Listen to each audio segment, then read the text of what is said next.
Good afternoon. Thank you very much for the opportunity to be here today.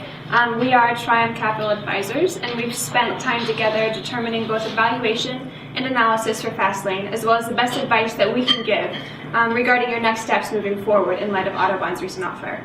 My name is Megan Finneran, and this is Stella Lee, Ruben Mabishi, Praful Nadella, and Phil Lorinto. If you have any questions or concerns during the presentation, we'd be happy to address them as they come up. And before we begin, I'd like to give a brief overview of what we will be talking about during the presentation.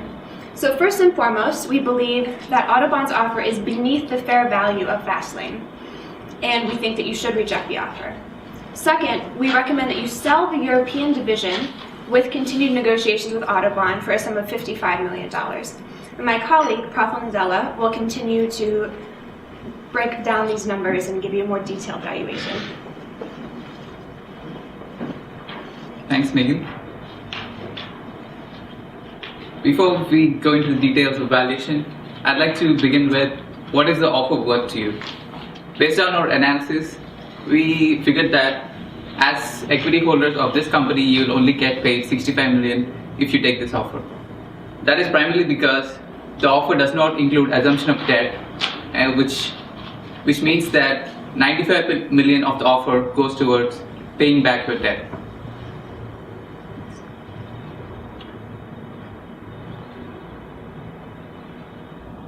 Based on different analyses, we tried to come up with a fair value of your equity, and we figured that it could be around $120 million. We used the DCF model. The DCF model gives a value of 90 to 100 million, which we have calculated based on the cash flows, based on the projection that you have provided us.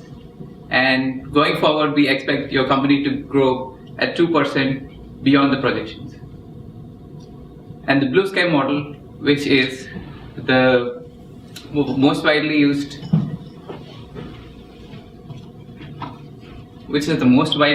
valuation method for evaluating dealerships, gives an equity value of 120 to 130 million.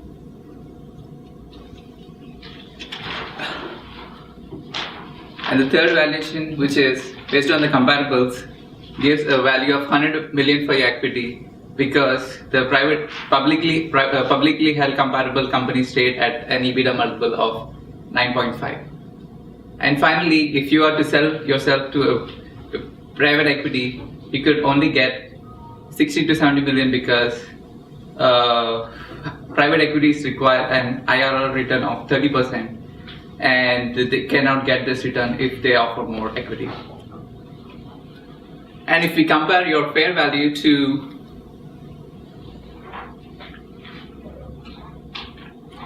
the valuation that we got, it is about 60 to 65 million, while the fair value is about 100 million. So we recommend that you reject this offer. And to discuss other options, I would like to call upon Mr. Phil Lorinto. Thank you, Praful. So now that we understand the real value of Fastlane and how low the actual offer really is, let's review what our goals are. What do we really want from this transaction? First of all, the Miller and Johnson family, they need liquidity to diversify their holdings, so it's important that we get some cash for them. Secondly, the management, Jim Bob, Karl-Heinz Schumacher, we want to make sure that we can retain these people at Fastlane and potentially increase their equity stake if we can. And thirdly, we want to generate value for all shareholders. I mean, we are investment bankers, that's why we're here. With that in mind, we considered a couple options. The first option, we could do a counteroffer to sell the whole business. That would give liquidity to Millers and Johnsons, but some of the issues is that the US part of Fastlane is no more valuable under Autobahn's ownership than us. So we're not really gaining very much off of that portion by selling it. And secondly, large dealership organizations such as Fastlane, the transactions tend to be difficult, and it tends to be difficult to integrate with other dealership operations. So this might be a much more difficult transaction than we think right now. The second option, we could potentially recapitalize. This option would give liquidity to the Millers and Johnsons, and the management would get a higher equity stake potentially. The problem, however, is that we don't think we get the same amount of money as we would other transactions. So we're not creating the shareholder value that we could create. But there's a third option, and this is the option that we want to recommend to you because we think it hits all three goals. We want to sell the European division and keep the US division for at least 2 years. Sully's going to talk more of why this is such a great idea. Thank you, Phil.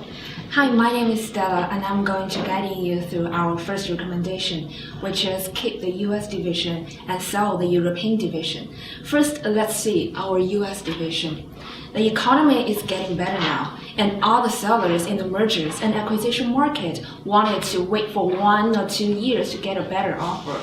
And the most important thing, Autobahn won't pay a very high price for our US division because what they really want is the European one.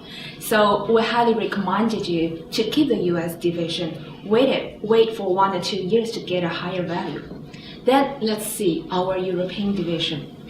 The economy in Europe is bad and maybe worse. And the high activity of the mergers and acquisition market gives us high bargaining powers. But most importantly, Autobahn wanted to acquire our European division because they want to realize the synergies coming from the potential geographic overlap or the back office consolidation. So they will pay a higher price for that. So we highly recommended you to renegotiate with Autobahn to sell them only the European division with a price around 55 million. Then my colleague Ruben will detailedly explain our proposal. Thank you. Well, thank you, Stella. So in our final counter offer to Autobahn, we would recommend that in a counter offer that Autobahn assumes company debt, at least the debt that is on the books of our German subsidiary. Plus, we would propose a sale price of around $55 million for the equity. So this $55 million is based on the fact that we have estimated that the value of the German unit is about between $40 and $45 million. And our the control premiums in the exhibit suggest that buyers would actually pay about 26% extra to take, are willing to pay about 26.5% extra in transactions of this size to actually take possession of a company like Fastlane AG. And we have estimated that the after-tax proceeds of this sale at 35% would yield about $35.75 million in cash proceeds. So next, Ruben, can I ask a question? Yes.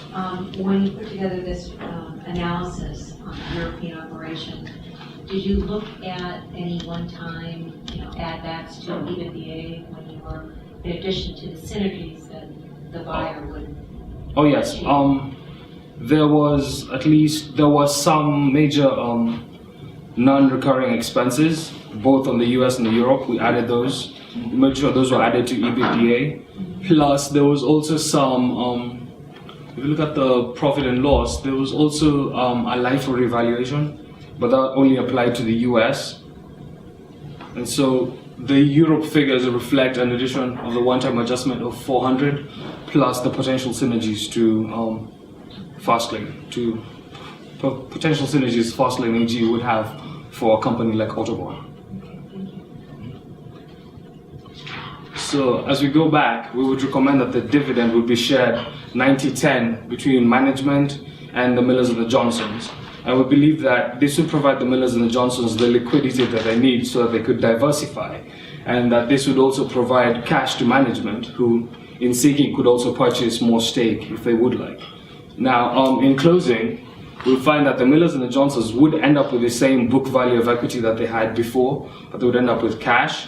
And Mr. Karl Heinz and Mrs. Jim Bob would also end up with cash that they could potentially use to repurchase some stock, in the company from the Millers and the Johnsons. We thank you very much for listening to our presentation. Are there any final questions? In the sale of the European operations, would we be selling stock or would it be an asset transaction? It would be an asset transaction, and currently it's valued at $6 million on the assets. And if we are to sell it at $55 million, we take out that and we get net cash proceeds which are taxed and then shared as dividend. Are there any, if we were to do an asset transaction, would we then have to retain certain liabilities Oh, in a negotiation? they would be assuming the debt in that situation. So it'd be assets plus debt. Okay. Any other perceived liabilities that we as the shareholders or representatives of the shareholders would have to continue to absorb in mind? We did not actually go into legal details, and we could actually get in touch with our legal department and we could find that.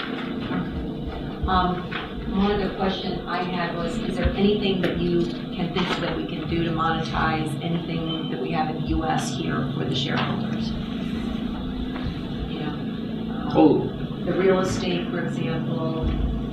Is there any recommendations you have there, or would you just recommend holding it and? We would recommend holding it for a minimum of 2 years because we think that the value is going to go up substantially in the next 2 years. I don't know, 7.8 million, something like that. Is that aggressive enough? I mean, what are the multiples you're seeing in the industry? Do you think? Yeah, We should start with our initial asking price a little higher than that. The public comps are trading at a multiple of 9.3 to 9.6, and we have used the same multiple evaluating euro, as well as the blue sky method, which gives a value of 45 million.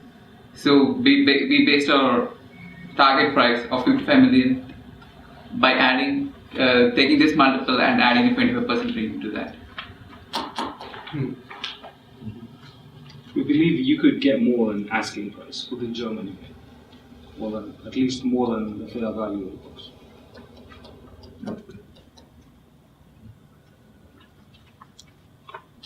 Okay, thank So, one last question I'll ask is, we enter into a negotiated sale without a bond. What happens if halfway through the process they back out? I mean, are we damaged goods in the marketplace? Do we still have an opportunity to take this company out to the broad auction process? Or? Yeah, we believe that even though negotiations with Autobahn would stall midway, that you're still an attractive target for those dealerships in Europe that are seeking to create additional value. Because with the current market situation, they have very little room. They have very little room for expansion on the revenue side. So they create additional value by cutting costs. And for dealerships, one big cost aspect is, if they don't want to have as many dealerships concentrated in small geographic locations. So acquiring Fastlane AG would give any other strategic buyer in addition to Autobahn cost savings in that they get more dealerships and have wider range and are able to consolidate their operations, so they save on at least per dealership basis. And I'd like to get back to the question of multiples here. The multiple 9.5 times EBITDA is the enterprise value of Europe, which is about 70 to 80 million, and we take out the debt, which is 25 million on Europe. That gives the equity value of 55. I think I was not clear on that before. I see. That makes more sense. Yes.